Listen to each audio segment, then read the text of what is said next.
everybody. Good evening. I apologize that this is kind of late. We had it planned for 8:30 tonight, but we've had some technical difficulties for Punish for Protecting. And right now we have Don Rufty, and we actually got a double blessing tonight. We have Michael McDonald. We're calling this the Double Trouble interview for the court. But anybody that has seen the Million Parent March would know, and has sent me the video over and over again of Don Rufty speaking there at the march and his advocacy work. I actually contacted him immediately to get him on here so we can interview him, because everybody was so excited by the things that he was saying. Hi. Oh, hi. How are you? Okay. Now, let's see. I am just a humble servant of the Lord.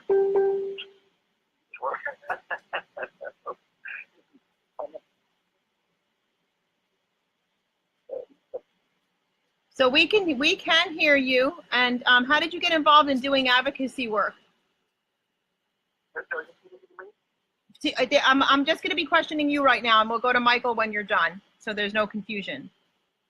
Okay. Well.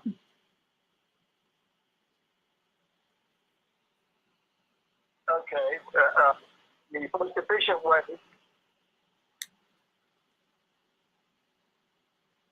Okay, the most efficient way for that. Are you still there? Yeah, I was asking you how you got involved in advocating for family rights. I understand the question. I'm looking at something on my phone, but you disappeared, so I'm going to. I was just going to tell you the most efficient way for me to tell you my background is just to read it to you. Does that make any sense? That's great. That would be great. Because what we're gonna do, when we edit this, we're actually gonna have your photo up, and they're gonna edit it through. And as long as they can hear your voice, that would be great. Okay. Now, by the way, while I'm scrolling looking for this, I have a music video that just came out today. Did you receive it? Yeah, and I actually will be able to post it in comments when we're done. Because we weren't able to do this the regular way with Zoom, I would have been able to actually play that video for the audience to see. So we're going to have to probably have you back on, but I know everybody was excited to hear your interview tonight. So we'll post that music video in comments where they can refer to it when we're through with the interview. That sounds really good. Oh, here it is. My CRA experience that refers to civil rights advocacy experience. I'm reading now. I went through the crucifixion process from January 1995 until 1997, when I got my case wrapped up permanently. My interest in the civil rights movement is in helping others. In, quote, the handout that I wrote last, I mentioned that it has been estimated that over 60% of American citizens have been adversely affected by corruption in the divorce courts. As you know, this nation is populated by people who have been victimized by an ongoing criminal enterprise known as the so-called family court system. In this racket, the crooked judges commit felonies against American citizens by violating their constitutionally protected rights. These people like you and me, I wrote this to a lady from India named Yes, okay? Our country needs people like you and me who know how to defeat the racket. Collective effort on the part of the American citizenry will result in the indictment of the crooked judges, their vigorous prosecution, and their incarceration. That is the only way the American nightmare will end. You noticed that I said collective effort.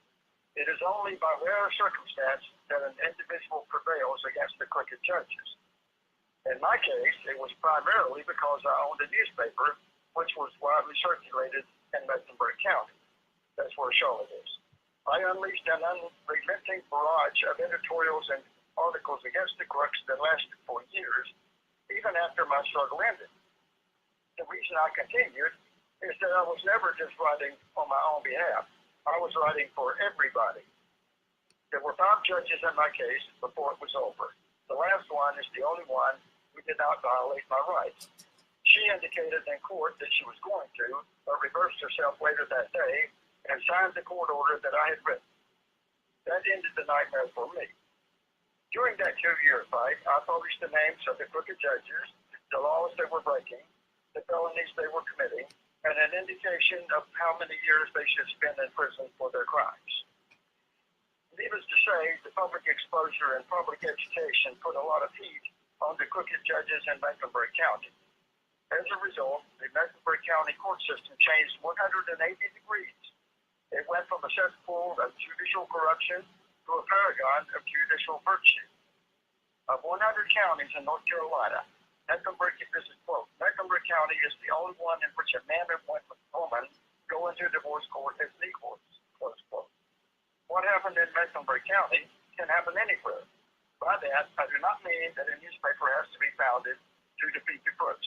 I use my newspaper to generate public exposure of judges and public enlightenment about their racket. Those twin objectives do not have to be achieved only by owning a newspaper. Peaceful public protest is extremely powerful. Working together, a group of citizens can reach out to local media, newspapers, radio stations, and television stations to run news stories. PPP, meaning peaceful public protest, is news promoting. The leaders are interviewed by reporters and talk show hosts. The in one page succinctly explains the racket, its damage to American society, its illegality, and the solution to the problem. It has been printed and put to use in various states around the country. It was used in the rally in Raleigh last April last year. That's where you are. Printers have not run out of paper in Wake County. Public education will create converts. People will come out in support of us when they are enlightened. The vast amount of people in America want justice to prevail. I did not say the vast amount of judges or divorce lawyers. The crooks who are running the racket are minuscule when compared to the American populace. All put together, they constitute far less than 1% of the population. So, in effect, one hair on the tail of the dog is holding sway over the dog. One by one, in a divide and conquer strategy, they are crucifying Americans. Turning the hearts and minds of the American public to our cause is our primary initial objective. Only in a rare circumstance can a single individual prevail against the racket. Allies are needed. That is what happened in the prior civil rights movement led by Martin Luther King. The movie Selma provides much needed input for this civil rights movement. All citizens' rights activists would benefit by watching it. I watched it. I checked it out at the library twice. I watched it 3 times. Watch it and benefit. Stay in touch. Don Rufty, North Carolina. Did that throw you into Rufty a little bit? The applause that you're getting from the people on chat right now, and the I love yous, and I love this guy, is what I'm seeing, because you're, you know, the Bible says the truth shall set you free. And to hear the truth sets us all free. It's a vindication to what we're fighting for. And I wholeheartedly, and this is why, and I just got up before I got on here with you guys here on the live feed, I met Michael McDonald on here. We were talking with Don, and I just got done saying, I don't usually come looking for somebody to get interviewed. I am so busy that they're coming in unbelievable. I don't even stop. I'm doing 10 things at a time all day long. And I saw his video, everybody was sending me his video, and I said, I got to get this guy on here, like immediately. So we set this up. And Brian Kinter just said, Don is fantastic. Brian Kinter is too. You know, it's wonderful. And this is what we want to do. We just did a live feed before you came on, an emergency situation in Contra Costa, California. And I'm so happy because, I mean, all these California advocates now, well, they'll be showing up with her tomorrow, and she has a rally in front of the court tomorrow already set up. This mother should not have her rights terminated. I mean, it's just sickening. This is sickening, absolutely sickening. So, I wish I was there. You know, Francesca, yeah. You mentioned the Lord, correct? Yeah, absolutely. I personally believe that the Lord is on the case. I believe that too. I believe that with everything in me. I believe that and know that. I think that he has heard the cries of these people, and he is coming to our rescue. Yeah. And if that's true, I've seen this happen. I have seen this happen. If that is true, the family court racket will fall, and the fall will be great. That's right. That's right. And when they go down, it's going to go down suddenly. My first thinking is that the rescue of these people, the Lord works through people. Okay. Mm-hmm. Now, what do you think of Donald Trump? I think that go ahead. I think that he has a lot to gain from working with us. Absolutely. The Clintonites have been attacking him 24/7 ever since he got elected last November. Mm-hmm. He's back. Mm-hmm. And Brian Kendrick called me last winter. We had a long conversation, and I mentioned this, and we agreed that the people in this movement would have his back if we received an overt sign from him that he is going to help us. And I believe that would be very easy for him to do. I believe that he could have a 20-minute meeting in his Oval Office with Jeff Sessions, the Attorney General, and the Director of the FBI, and just I've received boxes and boxes and boxes of mail from all over this country from citizens who are complaining about these crooked judges, as they call them, and these so-called family courts. I want you, immediately after you walk out of the door of this office, to begin investigating, indicting, and prosecuting these crooked judges. Absolutely. I want to meet back at the administration next week, and I want to know how many indictments are underway. And so we'll see you out then. And that was all you have to do. He could also, if I were him, I would assign someone in my staff with whom I had confidence to reach out to us to function as a liaison person between him and us. Oh yeah. Send me. Yeah. Send me. I already filled out the application. I'm waiting. I'm waiting to get out there and take this over because I couldn't agree more. And I've even said, the bottom line comes to this. The problem that this all came out of is the No Child Left Behind bull crap. That's where this all started from. And no child, left with family is what it really came down to. But I would love to see Donald Trump do this, and we should continue to request it over and over again because he's received thousands and thousands of boxes full from parents with pictures and begging and pleading to make these necessary demands and to cease these courts and child predator services. And he'd win the whole entire country. He would win the entire country if this would be his first and only goal. I'm telling you right now, I know that he would win his most fierce hater.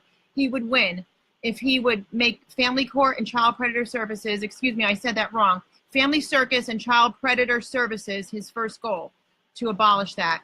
Because there's nothing more important than our families and our children, and that's why the devil is going after them the way he is.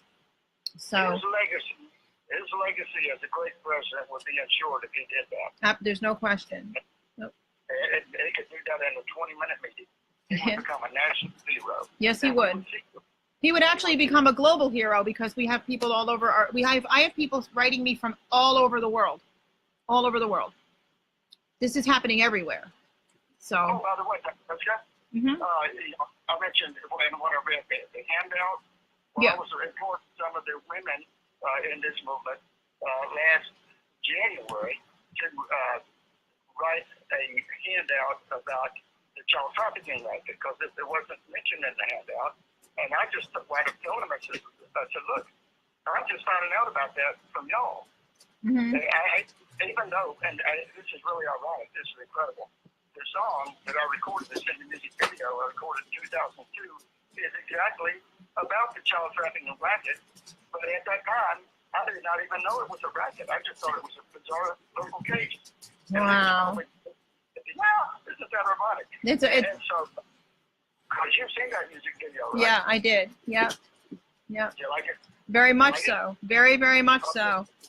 So it's especially from a woman, because the first song, The Ballad of the Married Man, is really about the way it used to be in the 90s, okay? Because this was, back in those days, the people who were getting roughed off were essentially fathers. But then they got smart, from what everybody tells me, with Bill Clinton in 1997, when he initiated the Title IV child trafficking racket. And they started taking these kids away from their moms, and these moms are really strong. And as you know, many of them have committed suicide. A lot of fathers used to commit suicide. Right. When I was in D.C. in the year 2000, I was told that approximately 5,000 men commit suicide every year because of the corruption that's been inflicted upon them in the divorce courts. Yep, the utter abuse. Yep. And even children now. This has been cited as the biggest problem in the United States today. Yep.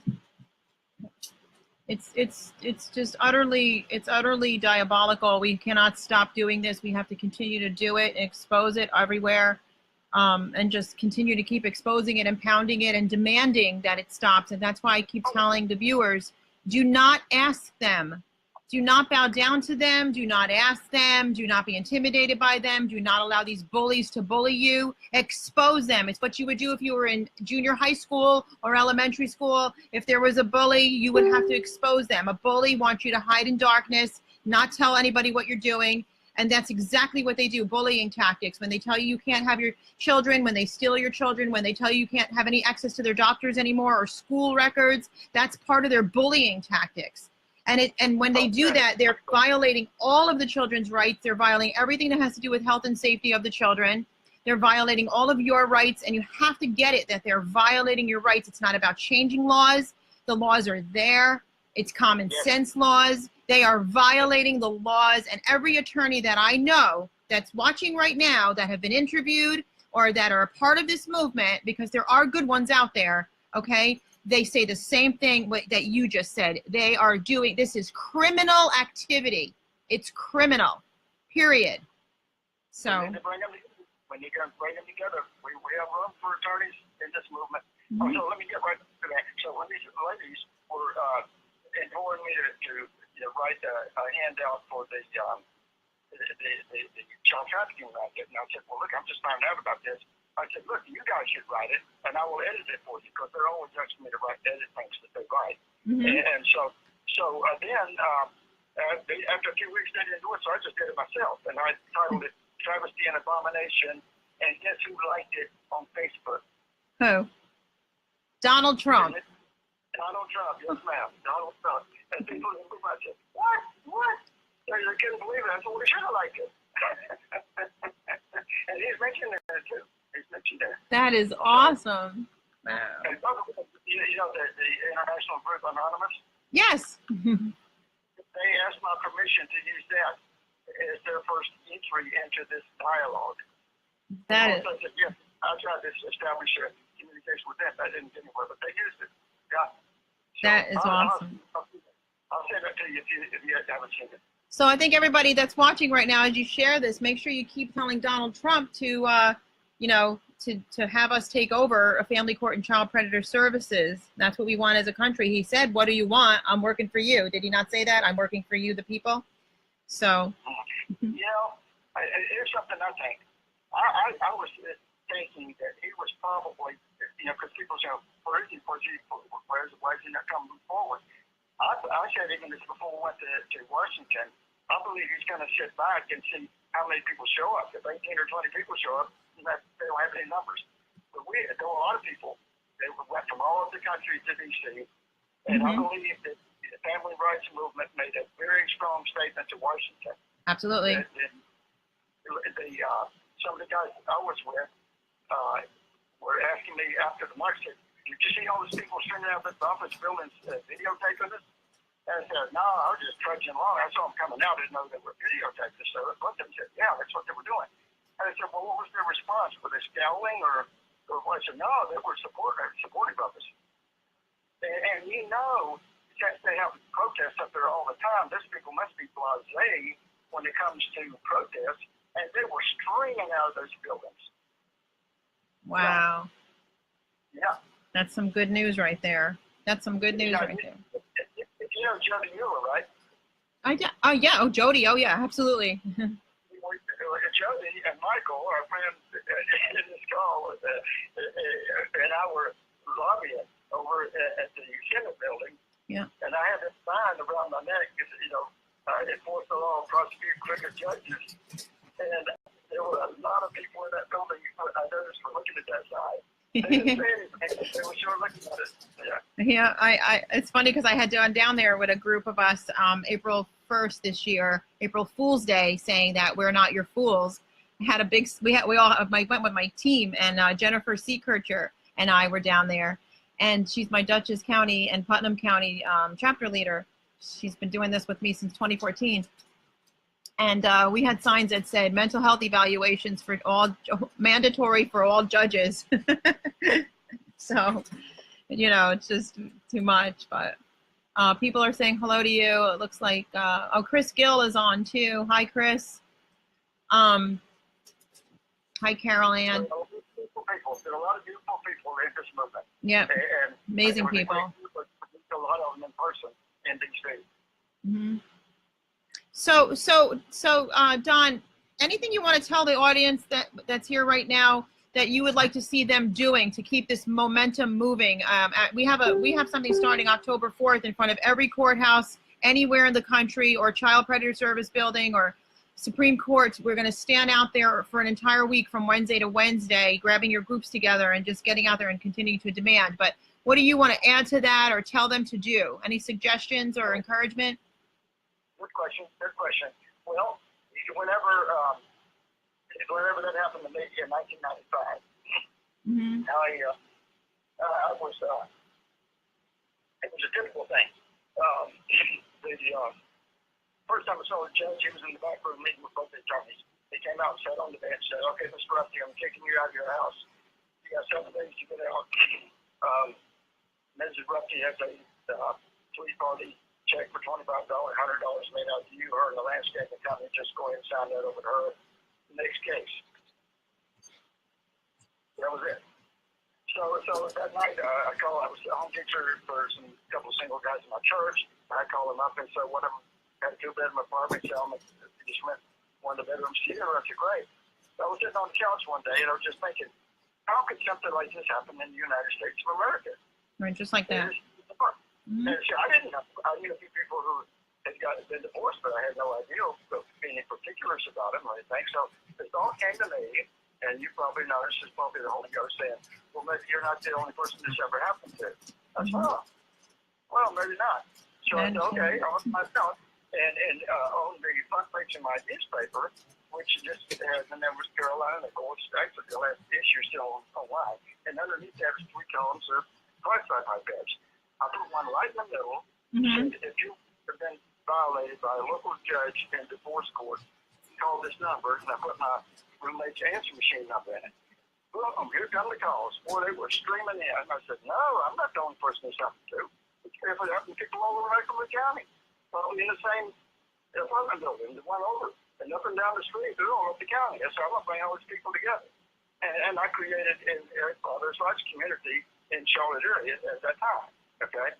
Now I realized, now let me say this, I want to make this perfectly clear. When I went to D.C. for the annual Father's Rights gatherings, or preceding Father's Day and meeting on Father's Day every year, the first time I went was in 1998. And I came to realize that it was the same time also. Mm-hmm. So at that time, I changed from being a father's rights activist to a citizen's rights activist. Because I said, men and women need to join hands together. Right. And to overcome this problem, women bring things to the table that men did not. Yes. And men and women are different, and we all should work together. And now, women are being oppressed equally. These judges are equal opportunity crooks. Equal opportunity abusers. Yes. Equal opportunity abusers, no question about that. Yep. So that's one thing that they could do. And another thing, that brings some people out of the woodwork, because most people probably do not realize that there are a lot of people around, just like I was. Mm-hmm. That you just come together. Because if you're going to have these protests or rallies at courthouses around the country, you need to have a lot of local people come in to each one of those. Right. And so a lot of people wouldn't mind driving, 150 miles or something like that. I wouldn't. And so that's what it's going to take. The public pressure is really, really, really strong in this country. Well, that's why I want to do this starting Wednesday, because it'll be all over the nation. Everybody will just show up everywhere, all over the entire nation, standing in front of the Child Predator Service building, standing in front of Family Circus, standing in front of circuit courts or Supreme Courts, wherever. But just go with, even if you go with 10 or 20 people, okay, I'm believing that your guys are going to have a lot more than that, okay, because it's local, it's not so far away, and you can gather your troops, and they're out there. I mean, we've got, now it's up to, Rhonda is taking care of this for us. Now it's up to like 190 people that have requested to advocate for us around the country, and they still keep coming in, and we're just joining you all together, one big network. So, you know, each of you that you've been deemed a chapter leader, or you're just advocating in that area, gather everybody together and get out there. You know, the news are gonna be like, what's going on? These people just showed up all over the nation, and they're saying, stop family court, stop child predator services. So it's just, you know, it's just awesome. And please continue to call it what it is: Family Circus and Child Predator Services. That's what their name really is. It's the name that they have. Family court, that's not a family court. What's family about that? Child Protective Services, what's protective about it? It's a predator service, so call it what it is. When I talk to them, that's exactly what I call them. I say it, and they look at me like, is this girl really saying this? Yeah, that's exactly what I said. You need me to repeat it? I can spell it too. Well, obviously, it's best policy. You know, call a spade a spade. I mean, you know, speak truth, right? Right, exactly. The truth will set us free. Because most people in America do not realize that these judges are crooks. Right. Most people think judges are fine, upstanding citizens. No. Don't hold the law. No, not at all. I put something a while back. I said to send it to you. Just comparing these judges and the great number of the crimes that they've committed, compared them with Bonnie and Clyde and John Dillinger and Jesse James, some of the most famous crooks in this country, right? Yeah. In our history. Well, these judges just blow them out of the water, all three of them put together. Because if you add up all of the felonies that are contributed to them, it's less than 100. Well, some of these judges in a busy week may commit 100 felonies against American citizens in 1 week. Some of them have probably committed thousands of them. Thousands. So this is something that definitely needs to end, and public pressure will bring it, and public pressure will also encourage the president to become a champion of the people, which is what America needs. Right, absolutely, absolutely, and that's why you know, we keep doing these shows, and we keep doing these live feeds, and having people like you on to encourage everybody to please, you know, do it, get out there, you know, gather your troops together and be at that courthouse on Wednesday, October 4th, 5th, 6th. You want to sit there through the weekend, do that too. You know, get your cameras out, get your tripods, get your film crews if you have film crews. I mean, I'm going to have mine, and, you know, just be there. And who cares about media? I mean, they'll show up to these things when they see the crowds, but don't. Francesca? Yeah. Francesca? Yeah. Do you remember I mentioned what I titled Travesty and Abomination? That plays beautifully on one sheet of paper, you know, on both sides. And before I went to D.C., I rearranged it to as a bifold. So it's got like 4 little pages, you know. And so they can use that, because it tells the whole deal. A person who was totally unaware of the family court racket Right. can read that and become very knowledgeable about it. Now, okay, so you're familiar with the U.S. Code Title 18, Section 242, correct? Yeah. Are you also familiar with Rule 3 of the Federal Rules of Criminal Procedure? Are you talking about with 4D funding, or? No. I want you to read that sometime before we talk again, okay? It's Rule 3 of the Federal Rules of Criminal Procedure. It tells you exactly what to do when these judges violate your rights, or the CPS workers for cops. It tells you exactly what to do. Okay, I'm putting it in comments. I would have a strategy for doing that too, because it's something that it's one of these situations in which they will, in my view, and the vast majority of businesses will need to be pressured to do the right thing, and that comes from some public pressure or public protest. Okay. Okay. Yeah. You have to couple the law with peaceful public protest. Right. Right. I believe that will be insurmountable by the crooks. I absolutely agree with that. Absolutely agree with that. And certainly people can go to see local media folks, people, the newspaper reporters, radio reporters, TV reporters, and they can give them some copies of that and talk to them. So these are what we're going to do, which would be exercising rule 3. Well, and if we do like gather everybody and get out there, individually per county, state, and so on, and we're doing it on the same day, and we keep standing there, and we keep going back and staying there, and keep trumping the message, the local medias will come, which will in fact bring the national media out there. And one of the things that I say is, you have a better platform when you're doing things like this, because they're going to tweak what you're saying. They're only going to ask you what they want. They're going to, I've seen some of the stories, and I know some of the people who have had to protect their children, and they were accused of things they didn't do. And the media twisted that story all over the place, and the truth wasn't, actually being told in national media. So we don't really want to beg national media to please take my story. But when you guys are all out there on one common ground, and you're telling your story as a form of protest, and you're doing this across the nation, the media has no choice but to tell the true story at that point in time. So, you have to control it. It's all about us taking back the reins again. It's all about America being what America really is, people. That's what it's all about. That the greatest battles have been fought in this country when it looked the worst and the bleakest. That's when the revivals really happen, guys. So, when things look the worst, that's when you have to have your faith, rise up in you, and that's when God really moves, no question about it. But you have to, he's almost like saying, show us what you're made of, so. So. Our message is very simple. It is very succinct. It can even go on a billboard. They say you can't put too many words on a billboard because of what's right. Did he say billboard? Sorry. Enforce the law, prosecute crooked judges. That's it. Enforce the law, prosecute crooked judges. Yeah. Yeah. And actually, just when you said it, Brian Kinter said, prosecute crooked judges. He said, yes, Don, keep the pressure on. Okay. Yep. And we all need to do that. The American people need to come together. And we can do that. Look, for Pete's sake, the American people came together and defeated Hitler and the Axis powers, the Japanese Empire. We can't defeat these crooked judges. Come on, guys.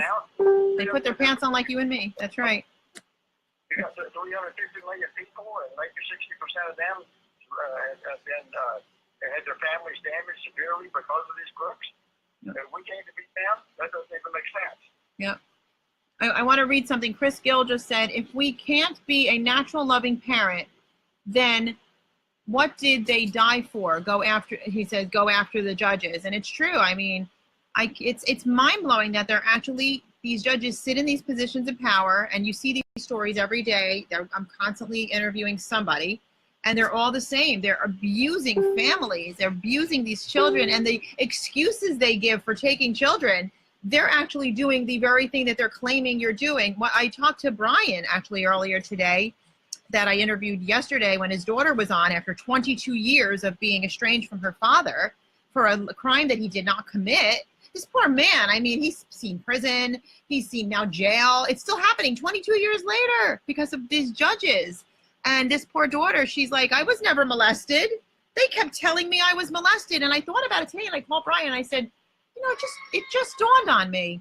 It just dawned on me that they kept telling her she was molested. If a mother or father if a child was really being molested, and a mom said to the child, oh my God, you're being molested, they would take that child from that mother for telling the child they're being molested, and they'd use that as a pretend form of child abuse. So why isn't it child abuse when a stranger keeps telling your child that?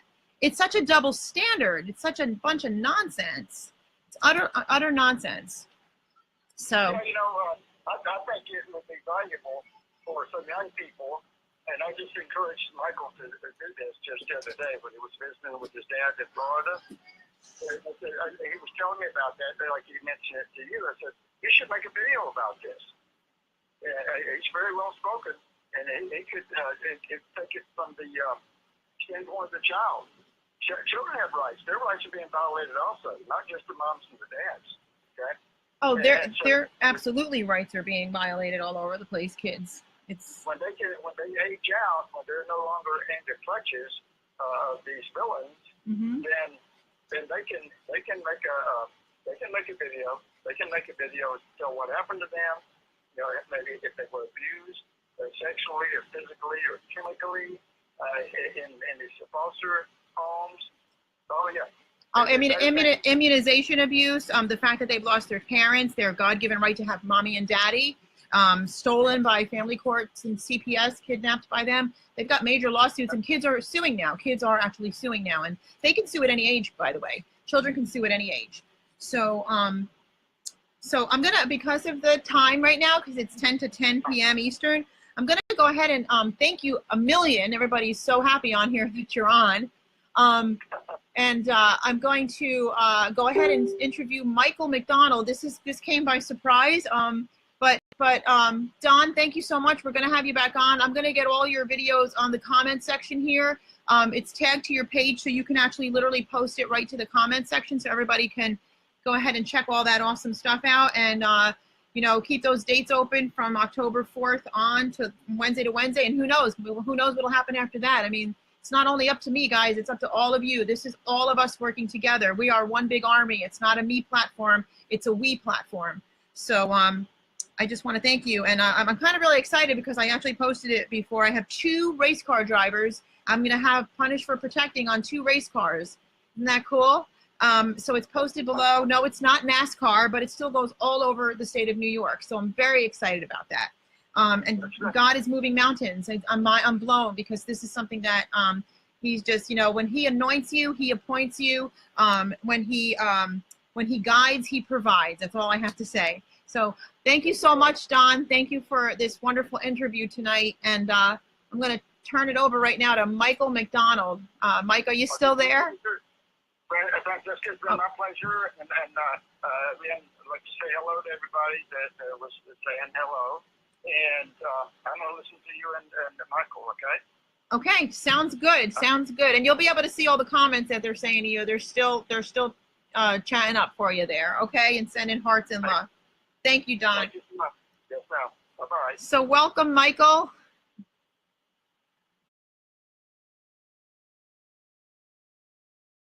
Hi, can you hear me? Yes, we can hear you loud and clear. So Michael, it was, you know, I've already been friends with you here on Facebook. I know that we're both in the movement and so on, but you have a pretty much the similar story as to other parents out there that we've been interviewing and exposing. So did you want to go ahead and just tell the audience a little bit about yourself and what brings you here tonight? Yeah, first of all, I'd like to say good job to Donnie. Donald, I'm so glad to meet him in Washington, D.C., and we spent a good amount of time together. And he's, I see his passion for this, and it's the same passion that I have, and I know I'm going to be devoting my life to getting these crazy family court laws changed. When I was 5 years old, I was alienated from my father, and my mom put in orders and all this stuff, and my dad didn't stand a chance. He ended up moving up. She brought us across the country into Missouri. We lived our farm out there.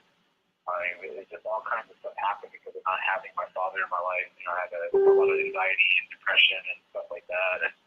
And it's one of the leading social issues of our day that I can see going on is leading to this anxiety, depression, mental illness, criminal history, drug use, teen pregnancy. All stems from not having 2 good parents or emotionally involved parents in your life, or parents that are strict from you use this crazy system. So I can see now that I'm grown up now, and I have 2 beautiful kids, and my son was 5 and my daughter's 2, and now they're being alienated from me at 5 years old. I can't believe it. The cycle is continuing. So I mean, my story is a little crazy. I mean, I have no criminal history. I used to work at the city of Las Vegas out here reports for city council and whatnot. And my uncle's actually a famous judge out here in Vegas. He did the Minions trial, and my cousin, the current judge, he's the Chief Justice in the Justice Court. He did the Minions, or the Simpson arraignment when he did it recently. But it's crazy though. They weren't able to help me on this matter. They don't do camera law. But I was seeing my kids every weekend for the past year, and I would go to trial, and I waited when the divorce happened. I was seeing them every weekend. Then at trial, my attorney didn't show up. I said, "Hey, can we push this off?" My medical emergency. The judge said, "We'll push off, but we're going to still see the TPO hearing." And my ex got a shoot a TPO hearing off the tracking device. And I worked at a tracking device coach, and it was company policy to be in the full by vehicles. So she said, "I'm afraid for my life, he's tracking me." The judge, I'll give you guys the short version. The judge, pregnant female judge, goes, "Oh, you keep me up at night. I'm gonna punish you. You can't see your kids again." And then they find out that my attorney shot himself, and they pushed off the trial for I didn't see my kids for 90 days. So it's just ridiculous. I've seen him every weekend. Then the judge went, and I found another attorney. He didn't show up. He sent his associate that I never spoke with, and I got completely lost horribly at trial.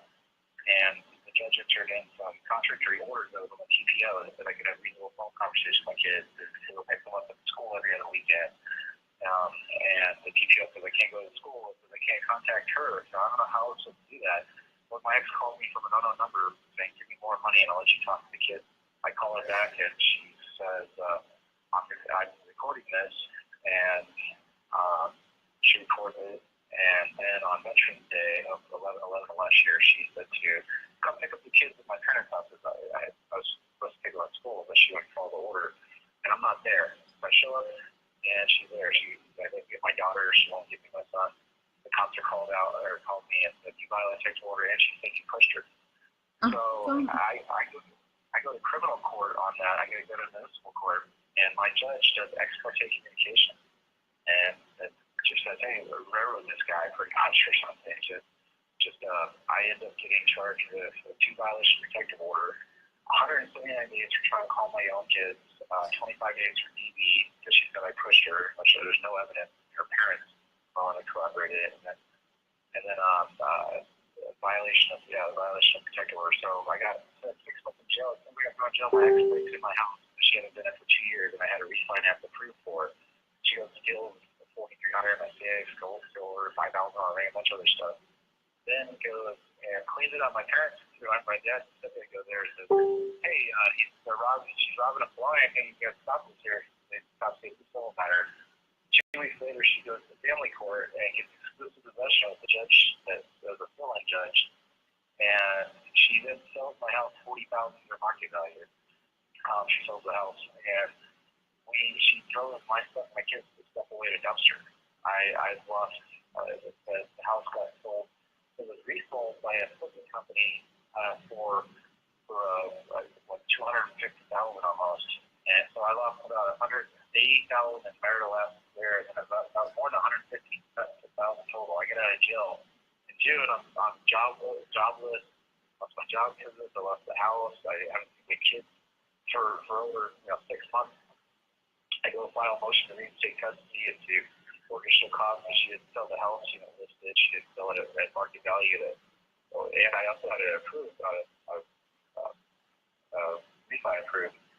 Well, I end up going and not. They just circumvent that sale. But I get out, and the judge denies 3 of my OSTs, order shortening time. So I can see my kids. I go to a hearing at the beginning of this month. And I asked, "Hey, I got an attorney, not a new attorney, this was the next judge." He's like, "Dude, you're getting completely screwed. Here, let me go in there." And he asked for a reinstate custody, even supervised, and the judge denied it. And today, which was funny, I just had a hearing this morning, and we asked to reinstate custody and to push off all these other issues, the proper orders, the order that her attorney got awarded $25,000. She got about 60, and I only got 2,500 from the house that had about 140 equity in. And so the judge, we had this hearing. The judge said, "Oh, we'll give you a new evidentiary hearing. We're not going to let you see your kids even supervised until March. I'm like, hey, you got to be kidding, guys. It's going to be more than a year that I don't get to see my own kids. So I'm going to have to see if I can file some more motions for refusal, dismissal. Right. But anyway, that's what my story is. It's funny that. Michael, just by hearing this, and everybody that's watching knows these stories of what they're doing. But like, there's so many, as you're telling the story, there's so many things that I would be, if I was in the court right there, I'd be writing all this stuff down, violation after violation after due process violations and false, no evidence violations, and being put in jail for doing nothing, or which makes it so bad for others, because when there is real domestic violence, they ignore it. They completely ignore it, or they pat them on the hands and they do nothing until they've done it 30,000 times, and then finally a bell goes off and they finally do the right thing. But it's like they completely, and it was Laura that said it before, it's the opposites game. The whole thing is the opposites game of reality. But in the meanwhile, the damages to the families, I mean, they're using, and if you guys don't show up on Wednesday and go to your courthouses and do this, hearing these stories, testimony after testimony after testimony of why you should be fighting this and why you should be demanding a stop to this. They're using children. The damages are, I mean, you can't even really put this into words, just how bad this is and how detrimental to our country this is. It's a violation of everything human. It is human. I can't believe, like I said, I can't believe it's happening in America either. It's I feel like I'm in the Twilight Zone. Your house, everything. So I've been getting involved in politics out here. We've got a court observing program that we've implemented. I made an app where we go on our phones and we put the different statistics and bias and the violations, put it online. We've been doing, we have active FBI investigations going on right now. But there's so much going on. We see so much every day. We go to the courthouse. I mean, well, not every day, but a couple times a week. And we've been observing and putting this stuff in, and we're putting that oversight. We're also working with our state senators on passing amending AB 263 that was put out here in Nevada, where joint is the preference, but it's not standard. So you have to, there needs to be a standard of joint equal footing when you go to court, not just you're guilty until you're proven innocent. And then if you actually do, like, setting a standard of what, well, first of all, I think get it out of the court system entirely, because it makes an adversarial process and you're fighting for over your own children. I mean, it's just funny. And my ex was a paralegal. We sat down and wrote up our whole divorce, and we agreed to everything except for she didn't agree to joint custody. I'm like, well, that's the new law. There's no domestic violence on my, no domestic violence occurred or anything, so I'm going to get joint. Well, she went and met with her attorney buddies and stuff and said, oh, yeah, this is what you do. Go file these TPOs. Go do this and that. And then she ends up getting a primary, so they're painting me in the court as like I'm some kind of monster or something, or somebody that's going to, abuse this person. Where I'm completely harmless. I've never hurt anybody. You know what I mean? It's just insanity what goes on there. So we're putting oversight on these judges because they have none right now. And then we're going and meeting with our legislators. Me, John, and we had a couple of people out in D.C. We're going to we're lobbying for equal parenting rights. We're trying to pass that federally too. The 28th Amendment, or amendments to the 14th Amendment, where life, liberty, and property. That's what we considered our children. We need to specify that, and we also want to pass the 28th Amendment, which would make it a federal law that is a God-given and unalienable right. And under the Article 5 of the Constitution, you can actually request the Constitution to be amended based on affecting so many people. And as we know, more than 23 million people are being affected by this. So I'm in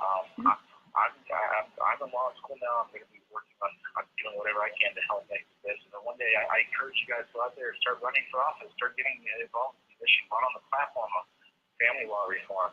This is an epidemic, and it's going to be one of the root causes of so many issues. And being a child of divorce and actually having my children go through it, I keeps me up at night. I know how bad it feels not to be able to see your own father or mother that you love so much.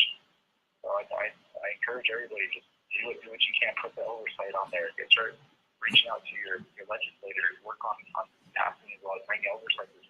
I've been silent for too long. We're going through this, It's a wave of depression. You can't believe that you can't see your own kids or what's going on with this system, and you're lost. It's a defeated feeling. And a lot of people give up. They don't go.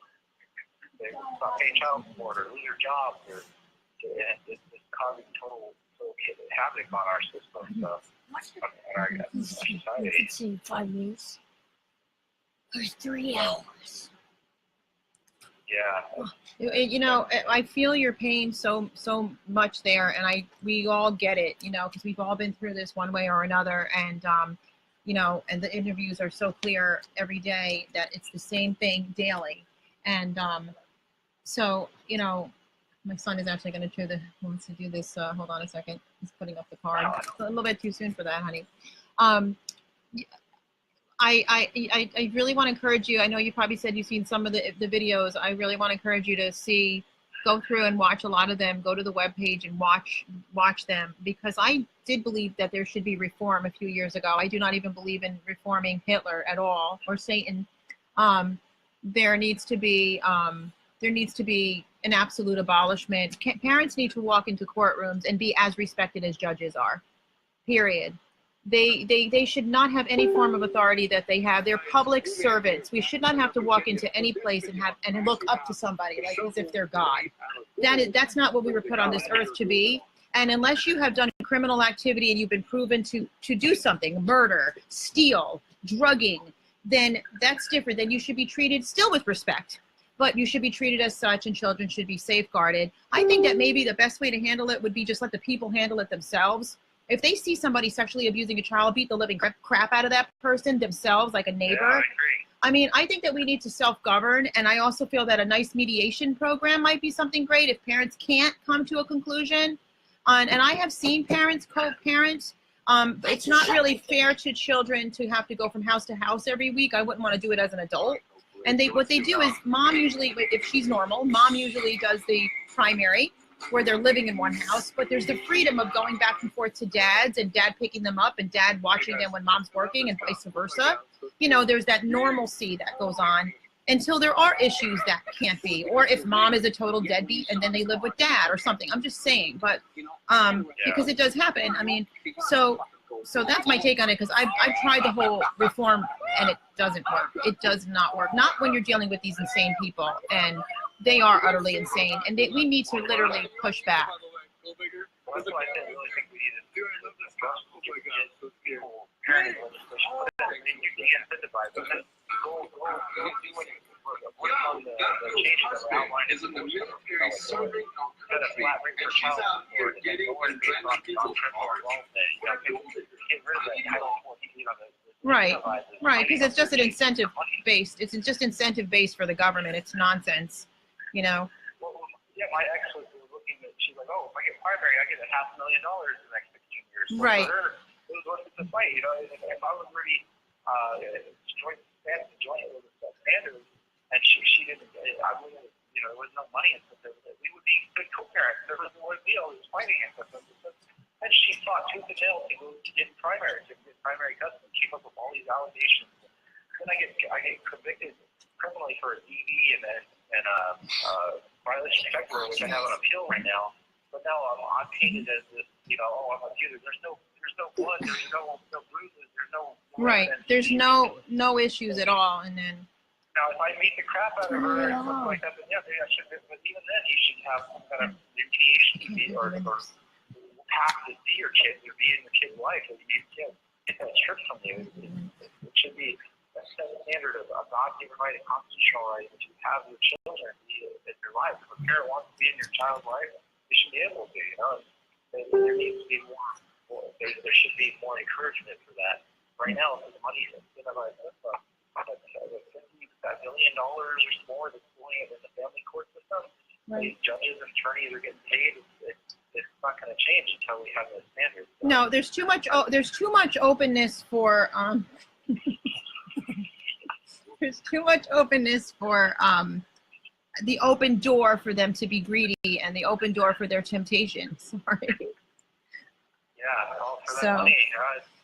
I mean, my ex's attorney got awarded $25,000. I mean, so they said, "Oh, this is what you guys do.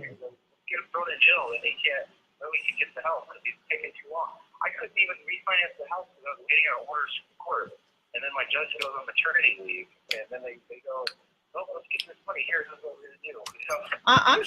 I'm shocked about the one that you told me about committed suicide before walking into the court. That says a lot about what's happening with the corruption, with the you know, that it's actually hitting their consciences is what the feeling I get. Well, this is another thing. As a father, I can't even protect my own kids. Like my daughter, during that 90 days, I didn't see my kids. My ex texted me. I'm talking parents. It's a free program where you're supposed to, the court monitors your conversation. Hey, my daughter's having rectal prolapses, and then she might have to have surgery. I'm like, okay, what the hell is going on? Who's watching them? Yeah, and why is that happening? Why is that happening? Then I find out that she's dating a guy that's known in our circle to rape somebody, and I'm like, you got to be kidding me! I get my kids back after 90 days, and my son's telling me he's babysitting them alone, and that he locked my son out of the room with my daughter. Then I searched the guy online, and I find it's the same guy with the same name. He's got 9 felony charges for lewdness, minor, and sexual assault. I'm like, I'm livid. I can't. I go call. I end up because I was very on the caution. I know I started seeing all the TPS stuff, and I'll get it. But I ended up calling TPS and called Metro, and they go take a look. I talked to the doctors. They say it's probable, but hard to tell at that age. Now, when did you call CPS? Because they're no good. They're just a corrupt business, and because I mean, anybody that's on here right now knows, anybody that's done any research at all on psychotherapists and counselors, all the bells and whistles are going off very clearly, and there's no and to tell a parent, you know, what they told you is such a pat answer, and they have a lot of nerve doing that, literally, that they think that's stupid. It's unsubstantiated, and I can't see my kids. I don't know what's going on. Mm-hmm. Like, and then if I try to go get my kids or protect them, I get 6 years in prison for abduction, or I go to, you know, it's like I just can't believe it. So now I pray to God it's not happening. I don't have 100% proof, but my daughter's telling me. So what state are you in? What state are you in, Michael? What state are you in again? Just for the sake of the Las Vegas, Nevada. Okay, I'm gonna have Rhonda add you to the advocacy networking that we do. And unfortunately, because it's after 10 p.m., I have to now end this one. I know we started really late. It was supposed to start at 8:30. We actually have a core meeting tonight that I have to get on. But I so appreciate you and thank you. And I would like to interview you more past this, but we'd like to work with you. So please follow the page, and anybody that's watching and you have, you know, we want to be able to help you. We're doing this as a joint effort. What we're doing is we do spontaneous interviews. We do pre-recorded interviews, so you have to pay attention because you may be able to get on a spontaneous interview, or you may see a pre-scheduled interview, you know, put on my Facebook page saying jump on at 7 o'clock, and we'll send you the link, and you guys can hop on and be interviewed. We do mass interviews too. Okay, we're doing a bunch of stuff. Please get in the meeting. I mean, please get at the event anywhere near you. Set them up yourself, guys. You know, we don't have to appoint you to be an advocate. Just gather with the other ones near you. Pennsylvania's full of them. California's full of them. States are loaded with people that are advocating right now or that are survivors of this abuse. Get out to a court near you. Meetup groups too, Francesca. I commend you on that. I keep up the fight. You know, you keep going. You know, we got to get this done. We got to get oversight and change this crazy system. So absolutely, and that's a great way to do it too. If you want to set up some meetups and say, listen, we're doing this event on this and such and such a date, and everybody get out there, get your signs, get everything ready, wear your t-shirts, you know, go get your stuff and get out there and don't budge. Tell your story, let them know. Keep insisting, keep forcing, keep exposing the judge by name. Your child has bruises on their body and CPS ignored it. Let's get it on the air as fast as possible. You go back into court on Wednesday. We're going to air you on Tuesday. We will pre-record you the night before. There are advocates everywhere. We will pre-record you the night before you walk into court. That judge doesn't do the right thing. That judge's name and everything they did will go on Facebook Live the very next day. Okay? And then we're ready to spread the message everywhere. So, you know, and that's what we have everybody doing, working together to do. I do have to call it a night. I have another meeting that I'm late for. So I just want to, again, just show you where you can reach us. I might get that in there. All right. And thank you guys very much. Have a great evening. Thank you, Michael. And thank you, John. all right, thank you. Have a good night. Good night now, everybody.